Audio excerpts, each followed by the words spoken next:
जय माता दी। नमस्कार दोस्तों, स्वागत है आप सभी का हमारे YouTube चैनल लक्ष्मी शर्मा की कहानियां पर। ओम नमो भगवते वासुदेवाय नमः। प्यारे भक्तगणों, आज आप सभी श्रवण करेंगे पौष पुत्रदा एकादशी व्रत की संपूर्ण कथा एक साथ। पौष महीने की शुक्ला पक्ष की एकादशी को पौष पुत्रदा एकादशी के नाम से जाना जाता है। पुराणों में एकादशी व्रत की महिमा का वर्णन करते हुए कहा गया है कि इसके प्रताप से दुखों, त्रिविध तपों से मुक्ति और हजारों यज्ञों को करने के समान फल देता है। मान्यता है कि अपने नाम स्वरूप पुत्रदा एकादशी का व्रत रखने से भगवान विष्णु स्वयं संकटों में संतान की रक्षा करते हैं। वंश वृद्धि के लिए पुत्रदा एकादशी का व्रत बहुत महत्वपूर्ण होता है। आइए भक्तजनों, जानते हैं एकादशी व्रत की शुभ मुहूर्त। पौष पुत्रदा एकादशी व्रत 21 जनवरी 2024 रविवार को है। पुत्रदा एकादशी व्रत साल में 2 बार रखा जाता है, एक पौष महीने में और दूसरा सावन महीने में। ये दोनों ही व्रत संतान प्राप्ति की कामना के लिए बहुत प्रभावशाली माने जाते हैं। पंचांग के अनुसार पौष माह के शुक्ला पक्ष की एकादशी तिथि 20 जनवरी 2024 को रात 6:26 पर शुरू होगी और अगले दिन 21 जनवरी 2024 को रात 7:26 पर खत्म होगी। उदया तिथि के अनुसार एकादशी व्रत 21 जनवरी को मान्य होगा। एकादशी व्रत का पारण समय 22 जनवरी 2024 को सुबह 7:14 से सुबह 9:21 के बीच किया जाएगा। ये दिन बहुत महत्वपूर्ण है क्योंकि इसी दिन श्री हरि के मनुष्य अवतार श्री राम लला की 22 जनवरी को अयोध्या राम मंदिर का प्राण प्रतिष्ठा होगी। पारण तिथि के दिन द्वादशी समाप्त होने का समय रात 7:51। ये आप जानते हैं पुत्रदा एकादशी व्रत को कैसे किया जाता है। पौष पुत्रदा एकादशी का व्रत रखने वाले श्रद्धालुओं को व्रत के पूर्व दशमी के दिन एक समय स्वास्तिक भोजन ग्रहण करना चाहिए। व्रती को संयमित और ब्रह्मचार्य का पालन करना चाहिए। एकादशी के दिन व्रत का संकल्प लेकर गंगा जल, तुलसी दल, तिल, फूल, पंचामृत से श्री हरि का पूजा करें। संध्या काल में दीपदान करें, तुलसी में दीपक लगाए। व्रत के अगले दिन द्वादशी पर किसी जरूरतमंद व्यक्ति या ब्राह्मण को भोजन कराकर दान दक्षिणा देकर व्रत का पारण करें। ये प्यारे भक्तगणों, श्री हरि के चरण कमलों का ध्यान लगाकर कथा की शुरुआत करते हैं। प्रेम से बोलिए गणेश महाराज की जय, लक्ष्मी नारायण की जय। आप श्रवण करें कथा। एक दिन अर्जुन ने पूछा, हे कृष्ण, एकादशी का महात्म्य विधि सहित कह कृतार्थ किया है। अब आप पौष माह के व्रत के बारे में समझाए। उस दिन कौन से देवता का पूजन होता है तथा उसकी विधि क्या है। इस पर श्री कृष्ण बोले, हे राजन, पौष की शुक्ला पक्ष की एकादशी का नाम पुत्रदा है। इसका पूजन विधि से करना चाहिए। इस व्रत में नारायण भगवान की पूजा करनी चाहिए। ईश्वर और अचल संसार में पुत्रदा एकादशी व्रत के समान अन्य दूसरा व्रत नहीं है। इसके पुण्य से मनुष्य तपस्वी, विद्वान और धनवान होता है। कि एक कथा है, उसे सुनो। भद्रावती नगरी में सुकेतुमान नाम का एक राजा राज्य करता था। वह निसंतान था। उसकी एक स्त्री थी, उसका नाम सौम्या था। वह सदैव निपुत्री होने के कारण चिंतित रहती थी। उस पुत्रहीन राजा के पितर रो रो कर पिंड लेते थे।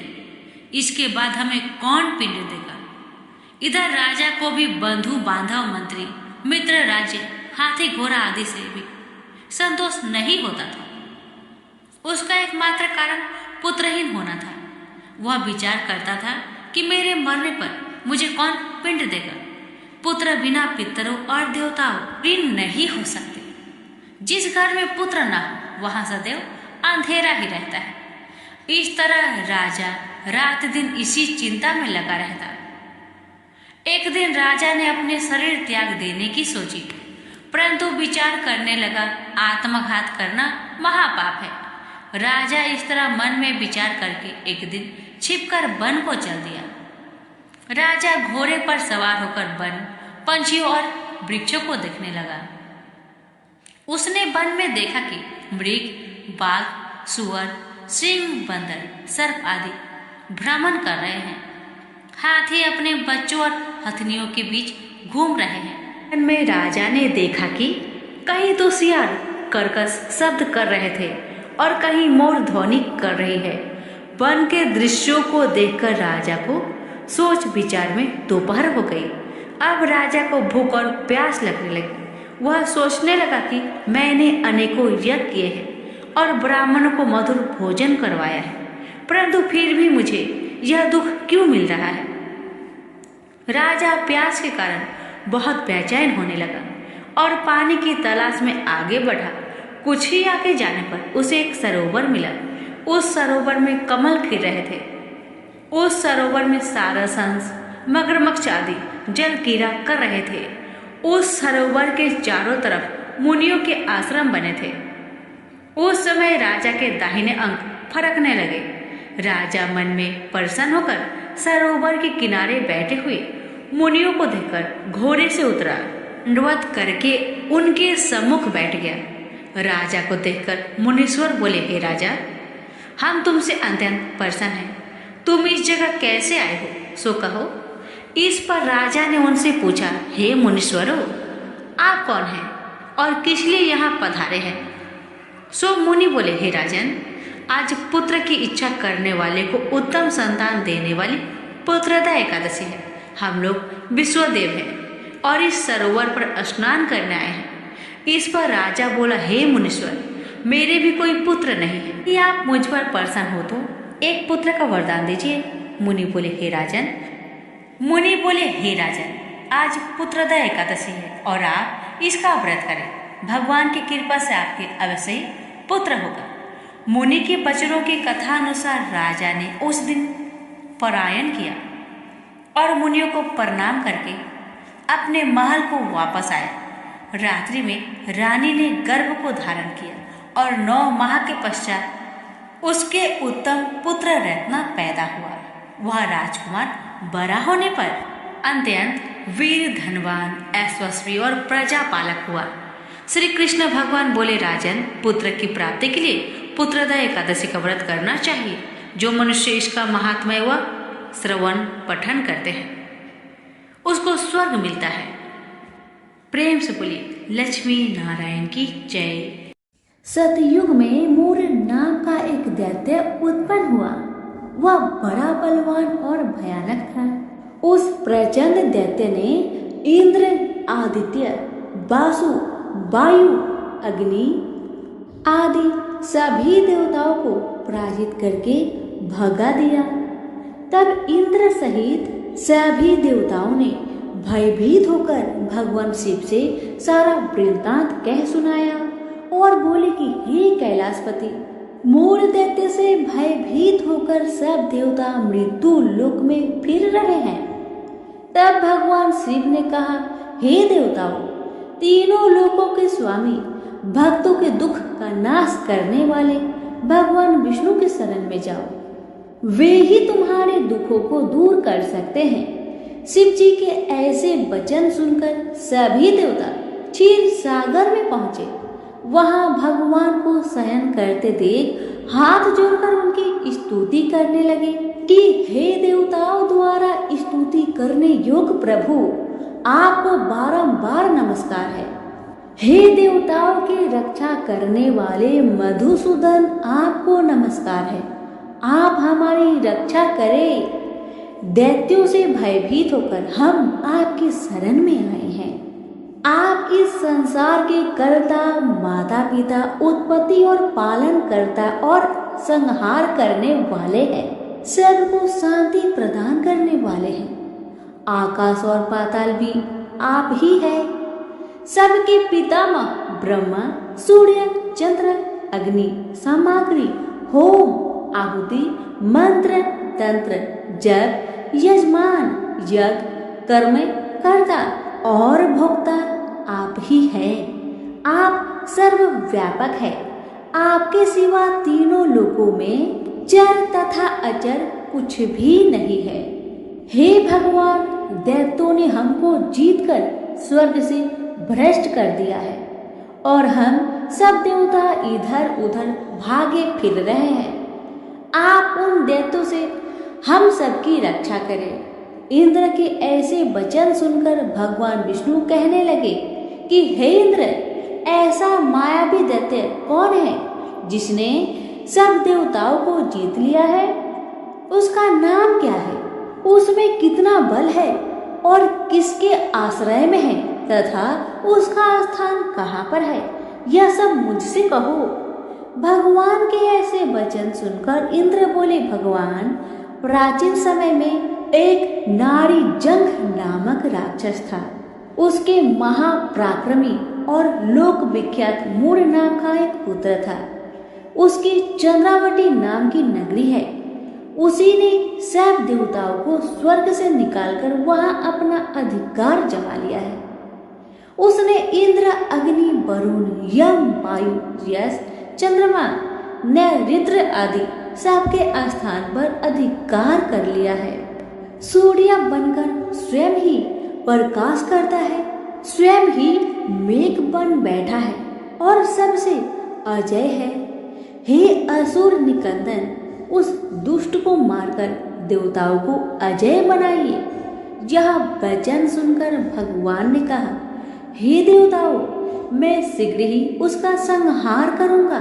तुम चंद्रावती नगरी जाओ। इस प्रकार कहकर भगवान सहित सभी देवताओं ने चंद्रावती नगरी की ओर प्रस्थान किया।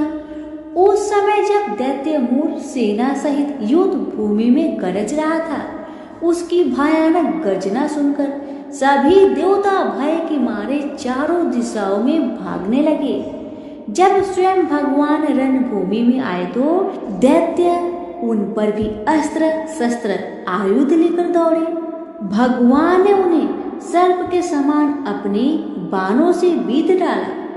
बहुत से दैत्य मारे गए, केवल मूर बचा रहा। वह अविचल भाव से भगवान के साथ युद्ध करता रहा। भगवान जो भी तीक्ष्ण बाण चलाते वह उसके लिए उस पर सिद्ध होता।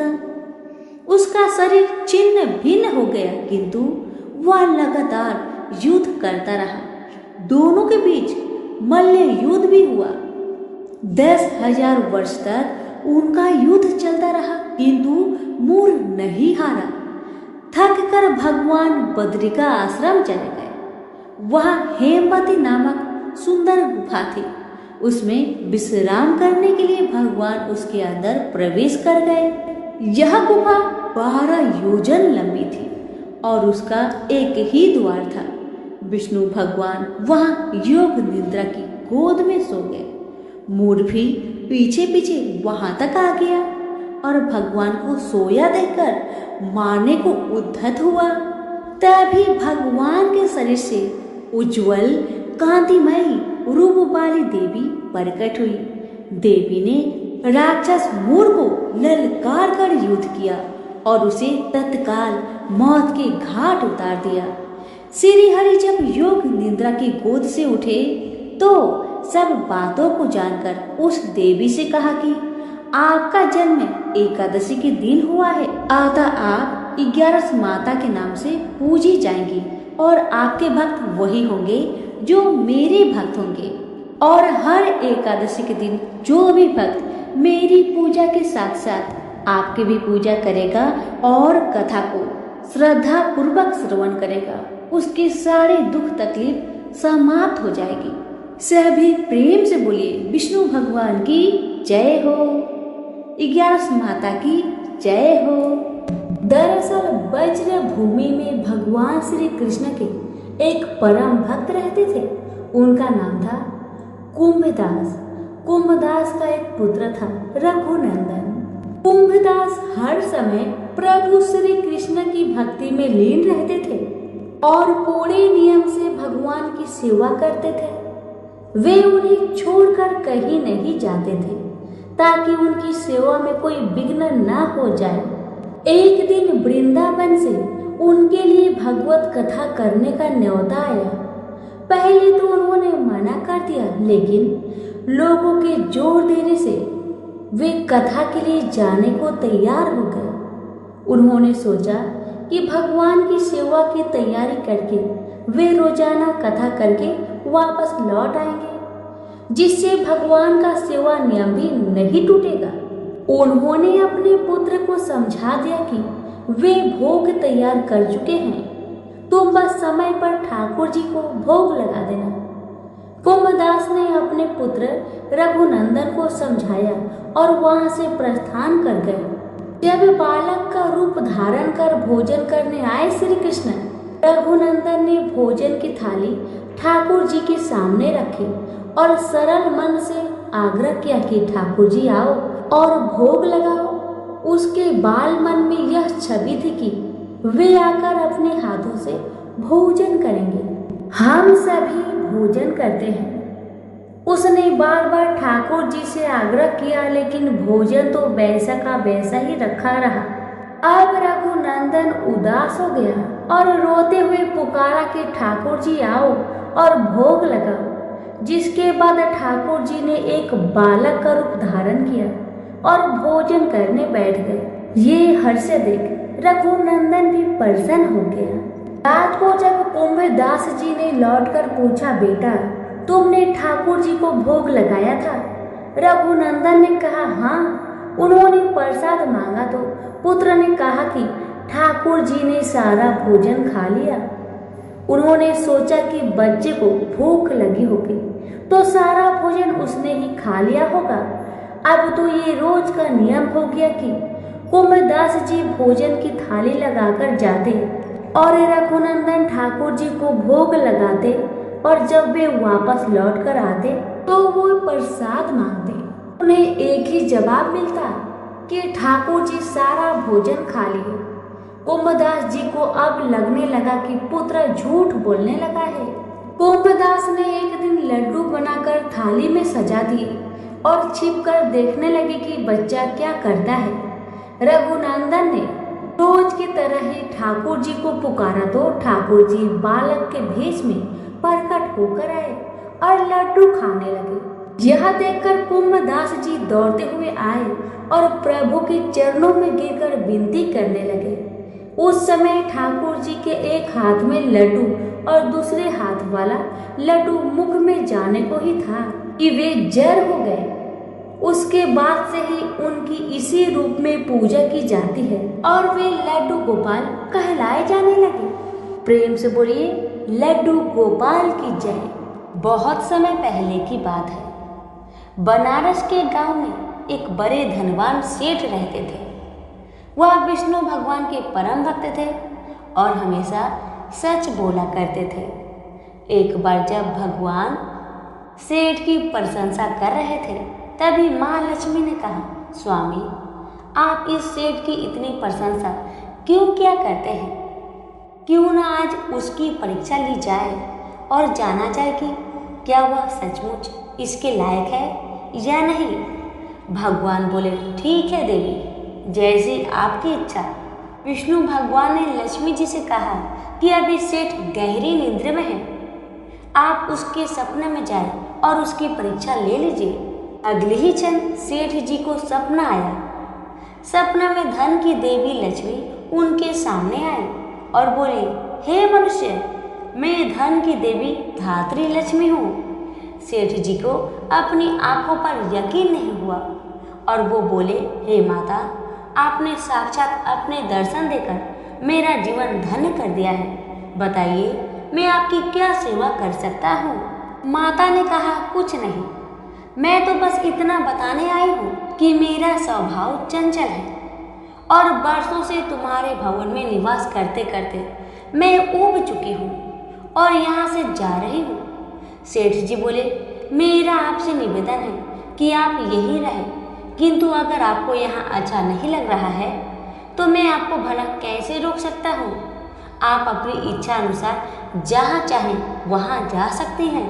इतना कहते ही माँ लक्ष्मी सेठ के घर से चली गई। थोड़ी देर बाद वे रूप को बदलकर पुनः सेठ के स्वप्न में यश के रूप में आई और बोली, सेठ मुझे पहचान रहे हो? सेठ ने कहा, नहीं महोदय, आपको मैंने नहीं पहचाना। भेष रूपी लक्ष्मी माता ने कहा, मैं यश हूँ, मैं ही तेरी कीर्ति और प्रसिद्धि का कारण हूँ, लेकिन अब मैं तुम्हारे साथ रहना नहीं चाहता क्योंकि माँ लक्ष्मी यहाँ से चली गई है, अतः मेरा भी यहाँ कोई काम नहीं। सेठ ने कहा, ठीक है, यदि आप भी जाना चाहते हैं तो वही सही। सेठ जी अभी भी स्वप्न में ही थे और उन्होंने देखा कि वह दरिद्र हो गए हैं और धीरे धीरे उनके सारे रिश्तेदार व मित्र भी उनसे दूर हो गए हैं। यहाँ तक कि जो लोग उनका गुणगान किया करते थे वो भी आज उनकी बुराई कर रहे हैं। कुछ और समय बीतने पर माँ लक्ष्मी धर्म का रूप धारण करके पुनः सेठ के सपने में आई और बोली, मैं धर्म हूँ। माँ लक्ष्मी और यश के जाने के बाद भी इस दरिद्रता में तुम्हारा साथ नहीं दे सकता, मैं जा रहा हूँ। जैसा आपकी इच्छा, सेठ ने उत्तर दिया और धर्म भी वहाँ से चला गया। कुछ और समय बीत जाने पर माँ लक्ष्मी सत्य के रूप में स्वप्न में प्रकट हुई और बोली, मैं सत्य हूँ। लक्ष्मी, यश और धर्म के जाने के बाद अब मैं भी यहाँ से जाना चाहती हूँ। ऐसा सुन सेठ जी ने तुरंत सत्य के पांव पकड़ लिए और बोले, हे महाराज, मैं आपको नहीं जाने दूंगा। भले ही सब मेरा साथ छोड़ दें, मुझे त्याग दें, पर कृपया आप ऐसा मत करिए। सत्य के बिना मैं एक क्षण नहीं रह सकता। यदि आप चले जाएंगे तो मैं तत्काल ही अपना प्राण त्याग दूंगा। लेकिन तुमने बाकी तीनों को बड़ी आसानी से जाने दिया, उन्हें क्यों नहीं रोका? सत्य ने प्रश्न किया। सेठ जी बोले, मेरे लिए वे तीनों भी बहुत महत्व रखते हैं, लेकिन उन तीनों के बिना भी मैं भगवान का नाम का जाप करते करते उद्देश्यपूर्ण जीवन जी सकता हूँ। परंतु यदि आप चले गए तो मेरा जीवन में झूठ प्रवेश कर जाएगा और वाणी अशुद्ध हो जाएगी। भला ऐसी वाणी से मैं अपने भगवान की वंदना कैसे कर सकूंगा?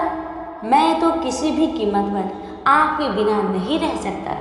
सेठ जी के उत्तर सुन सत्य बहुत प्रसन्न हुआ और उसने कहा, तुम्हारी अटूट भक्ति ने मुझे यहाँ रुकने पर विवश कर दिया और अब मैं यहाँ से कहीं नहीं जाऊँगा। और ऐसा कहते हुए सत्य अंतर्ध्यान हो गया। सेठ जी अभी भी निद्रा में थे। थोड़ी देर बाद स्वप्न में धर्म वापस आया और बोला, मैं अब तुम्हारे पास ही रहूँगा क्योंकि यहाँ सत्य का निवास है। सेठ जी ने प्रसन्नतापूर्वक धर्म का स्वागत किया। उसके तुरंत बाद यश भी लौट आया और बोला, जहाँ सत्य और धर्म है वहाँ यश स्वतः ही आ जाता है, इसलिए अब मैं भी तुम्हारे साथ ही रहूँगा। सेठ जी ने यश की भी आवभगत की और अंत में माँ लक्ष्मी आई। उन्हें देखते ही सेठ जी नतमस्तक होकर बोले, हे देवी, क्या आप भी पुनः मुझ पर कृपा करेंगी? अवश्य, जहाँ सत्य, धर्म और यश हो वहाँ मेरा वास निश्चित है, माँ लक्ष्मी ने उत्तर दिया। यह सुनते ही सेठ जी की नींद खुल गई। उन्हें यह सब स्वप्न लगा, पर वास्तविकता में वह एक कड़ी परीक्षा से उत्तीर्ण होकर निकले थे। मेरे प्यारे दोस्तों, हमें भी हमेशा याद रखना चाहिए कि जहाँ सत्य का निवास होता है वहाँ यश, धर्म और लक्ष्मी का निवास स्वतः ही हो जाता है। सत्य है तो सिद्धि, प्रसिद्धि और समृद्धि है। प्रेम से बोलिए लक्ष्मी नारायण की जय। तुलसी से जुड़ी एक कथा बहुत प्रचलित है। श्रीमद् देवी भागवत पुराण में इनके अवतरण की दिव्य लीला कथा भी बनाई गई है। एक बार शिव ने अपने तेज को समुद्र में फेंक दिया था। उससे एक महातेजस्वी बालक ने जन्म लिया। यह बालक आगे चलकर जलंधर के नाम से पराक्रमी दैत्य राजा बना। इसकी राजधानी का नाम जलंधर नगरी था। दैत्यराज कालनेमी की कन्या वृंदा का विवाह जलंधर से हुआ। जलंधर महाराक्षस था। अपनी सत्ता के मद में चूर उसने माता लक्ष्मी की पाने की कामना से युद्ध किया, परंतु समुद्र से ही उत्पन्न होने के कारण माता लक्ष्मी ने उसे अपने भाई के रूप में स्वीकार किया। वहां से पराजित होकर वह देवी पार्वती को पाने की लालसा से कैलाश पर्वत पर गया। भगवान देवाधिदेव शिव का ही रूप धरकर माता पार्वती के समीप गया, परंतु मां ने अपने योग बल से उसे तुरंत पहचान लिया तथा वहां से अंतर ध्यान हो गई। देवी पार्वती ने क्रोध होकर सारा वृत्तांत भगवान विष्णु को सुनाया। जालंधर की पत्नी वृंदा अत्यंत पतिव्रता स्त्री थी। उसी के पतिव्रत धर्म की शक्ति से जालंधर न तो मारा जाता था और न ही पराजित होता था। इसलिए जालंधर का नाश करने के लिए वृंदा के पतिव्रत धर्म को भंग करना बहुत जरूरी था।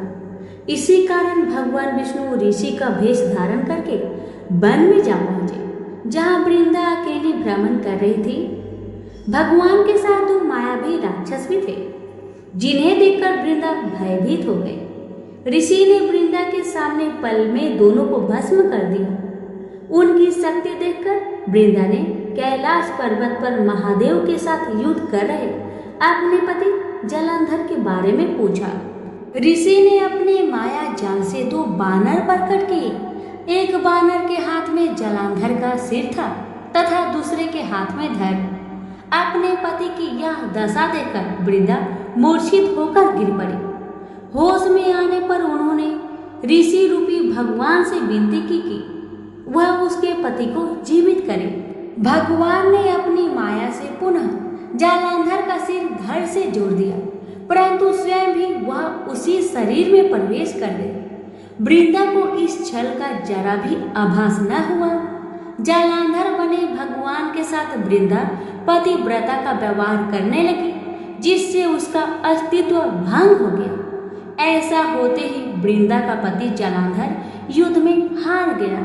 इसी सारे लीला का जब वृंदा को पता चला तो उसने क्रोध होकर भगवान विष्णु को शीला होने का श्राप दे दिया तथा स्वयं सती हो गई। जहाँ वृंदा भस्म हुई वहाँ तुलसी का पौधा उगा। भगवान विष्णु ने वृंदा से कहा, हे वृंदा, तुम अपने अस्तित्व के कारण मुझे लक्ष्मी से भी अधिक प्रिय हो गई हो।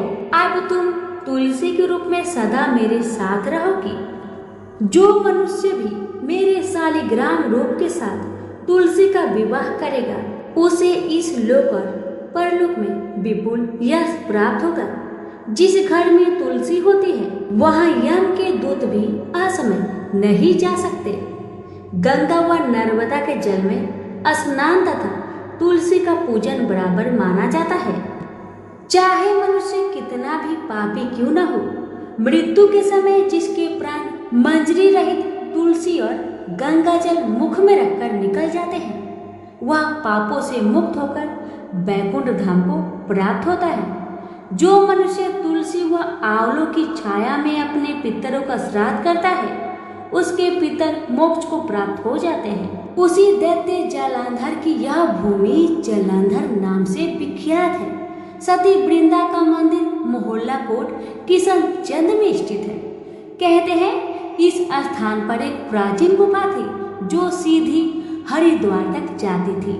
सच्चे मन से 40 दिन तक सती वृंदा देवी के मंदिर में पूजा करने से सभी मनोरथ पूर्ण होते हैं। तो प्रेम से बोलिए तुलसी मैया की जय।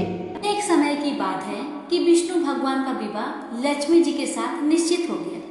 विवाह की तैयारी होने लगी। सभी देवताओं को निमंत्रण भेजे गए, परंतु गणेश जी को निमंत्रण नहीं दिया गया। कारण जो भी रहा हो, अब भगवान विष्णु की बारात जाने का समय आ गया। सभी देवता अपनी पत्नियों के साथ विवाह समारोह में आए। उन सब ने देखा कि गणेश जी कहीं दिखाई नहीं दे रहे हैं। तब वे आपस में चर्चा करने लगे कि क्या गणेश जी को नहीं न्योता गया है या स्वयं गणेश जी नहीं आए हैं। सभी को इस बात पर आश्चर्य होने लगा। तभी सबने विचार किया कि विष्णु भगवान से ही इसका कारण पूछा जाए। विष्णु भगवान से पूछने पर उन्होंने कहा कि हमने गणेश जी के पिता भोलेनाथ महादेव को न्योता भेजा है। यदि गणेश जी अपने पिता के साथ आना चाहते हैं तो आ जाए। अलग से न्योता देने की कोई आवश्यकता भी नहीं है। दूसरी बात यह है कि उनको 1.25 मन मूंग, 1.25 मन चावल, 1.25 मन घी और 1.25 मन लड्डू का भोजन दिन भर में चाहिए। यदि गणेश जी नहीं आएंगे तो कोई बात नहीं, दूसरे के घर जाकर इतना सारा खाना पीना अच्छा भी नहीं लगता। इतनी बार तक कर ही रहे थे कि किसी एक ने सुझाव दिया, यदि गणेश जी आ भी जाए तो उनको द्वारपाल बनाकर बैठा देंगे कि आप घर का ध्यान रखना, आप तो चूहे पर बैठकर धीरे धीरे चलोगे तो बारात से बहुत पीछे रह जाओगे। यह सुझाव भी सबको पसंद आ गया तो विष्णु भगवान ने भी अपनी सहमति दे दी। होना क्या था, इतने में ही गणेश जी वहां आ पहुंचे और उन्हें समझा बुझाकर घर की रखवाली करने बैठा दिया गया। बारात चल दी, तब नारद जी ने देखा कि गणेश जी तो दरवाजे पर ही बैठे हुए हैं, तो वे गणेश जी के पास गए और रुकने का कारण पूछा। गणेश जी कहने लगे कि विष्णु भगवान ने मेरा बहुत अपमान किया है। नारद जी ने कहा कि आप अपनी मूषक सेना को आगे भेज दीजिए तो वह रास्ता खोद देगी, जिससे उनके वाहन धरती में धंस जाएगी, तब आपको सम्मान पूर्वक बुलाना ही पड़ेगा। अब तो गणेश जी ने अपनी मूषक सेना जल्दी से आगे भेज दी और सेना ने जमीन पोली कर दी। जब बारात वहां से निकली तो रथों के पहिए धरती में धंस गए। लाख कोशिश करे परंतु पहिए न निकले। सभी ने अपने अपने उपाय किए परंतु पहिए तो नहीं निकले, बल्कि जगह जगह से टूट गए। किसी की समझ में नहीं आ रहा था कि अब क्या किया जाए। तब तो नारद जी ने कहा, आप लोगों ने गणेश जी का अपमान करके अच्छा नहीं किया। यदि उन्हें मनाकर लाया जाए तो आपका कार्य सिद्ध हो सकता है और यह संकट टल सकता है। भगवान शंकर ने अपने दूत नंदी को भेजा और वे गणेश जी को लेकर आए। गणेश जी का आदर सम्मान के साथ पूजन किया। तब कहीं रथ के पहिए निकले। अब रथ के पहिए निकल तो गए परंतु वह टूट फूट गए थे। उन्हें सुधारेगा कौन? पास के खेत में खाती काम कर रहा था, उसे बुलाया गया। खाती अपना कार्य करने से पहले श्री गणेशाय नमः कहकर गणेश जी की वंदना मन ही मन करने लगा। देखते ही देखते खाती ने सभी पहियों को ठीक कर दिया। तब खाती कहने लगा कि देवताओं, आपने सर्वप्रथम गणेश जी को नहीं मनाया होगा और न ही उनका पूजन किया होगा, इसलिए तो आपके साथ यह संकट आया है। हम तो मूर्ख अज्ञानी हैं, फिर भी पहले गणेश जी को पूजते हैं, उनका ध्यान करते हैं। आप लोग तो देवतागण हैं, फिर भी आप गणेश जी को कैसे भूल गए? अब आप लोग भगवान श्री गणेश जी की जय बोलकर जाए तो आपके सब काम बन जाएंगे और कोई संकट भी नहीं आएगा। ऐसा कहते हुए बारात वहां से चल दी और विष्णु भगवान का लक्ष्मी जी के साथ विवाह संपन्न करा के सभी सकुशल घर लौट आए। हे गणेश जी महाराज, आपने विष्णु को जैसे कारज सरियो ऐसा कारज सबका सिद्ध कर जो। बोलो गजानन भगवान की जय।